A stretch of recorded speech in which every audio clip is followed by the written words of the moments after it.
G'day everyone, Jarvis here, AEU NT President, and this is a message for our members covered under the NTPS General Agreement. So if you're a school support staff worker, an AO, maybe you're a senior admin officer in corporate, but anyone who's in that General Agreement, I'm talking to you today specifically because you will have the opportunity to vote in another ballot for a new enterprise agreement starting tomorrow, Wednesday, the 8th of December. And our message as a union hasn't changed since the last ballot, and we're still encouraging you to vote no, notwithstanding the increase in the government's so-called bonus. This is still a 4-year pay freeze. And what I want to briefly address is what I think is misleading information that OCPE put out yesterday. And if you saw an email look like this, the OCPE have put a table out in which they claim that the monetary payments on offer, for some classifications equate to pay increases of the equivalent of 7.6% in the first year. If you're an AO4, it would be an additional payment in the range of more than 5%. I think they're being very misleading here. And as I said, it really is misinformation because as any of our maths teachers could attest to, the importance of compound interest. And what I really want to say here is a simple message.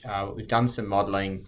We've also emailed you an attachment where you can see this modelling for yourself. I'll just hold it up briefly so you know what I'm talking about.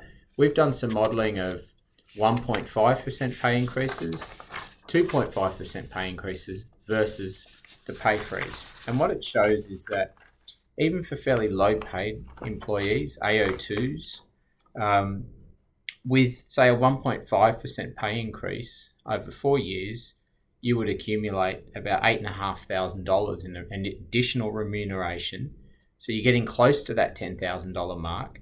And of course, over that time, your base salary is going up by about $3,500. So when they talk about what's on offer with these so-called $10,000 bonuses, they only talk about years 1 to 4. What happens in year 5? Your pay's been frozen for 4 years. Suddenly maybe your pay starts to go up again, but you're way behind the 8 ball under the pay freeze scenario. Whereas even with modest pay increases, you will still earn additional remuneration that will get you either above or close to that $10,000 over the 4 years, and your base salary will go up. As I said, for the lowest paid group we've modelled it for, AO2s who are on less than $57,000 a year, your salary under a 1.5% pay increase would go up about $3,500 over the 4 years. So what we're urging you to do is think long term here. What the government's offering you is a quick, nasty sugar high. And we all know about a sugar high. Feels good for a little while and you feel very remorseful when you come down. What we want is a balanced meal. A balanced meal means annual pay increases that lift your base salary, that have long-term benefits in terms of your retirement potential, your superannuation accumulation. That's not what the bonuses do. The bonuses are a quick and nasty bribe.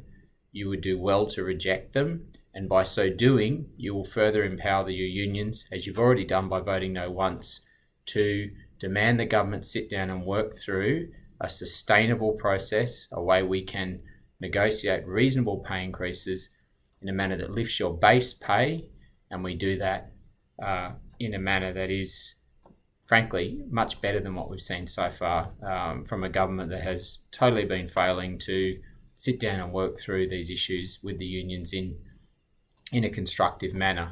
The fact that they've put this out to ballot again so quickly without any genuine discussion with the unions about counter proposals reflects very poorly on the Chief Minister, Michael Gunner. But here we are. You have a chance to have your say. I urge you to vote no. Don't vote for a 4-year pay freeze. Vote no and let us keep working to negotiate a better deal for you. As I said, have a look at the spreadsheets, see how it impacts on you. If you have any questions, talk to your union rep or contact the union office. But spread the word, make sure you have your say in the ballot and vote no.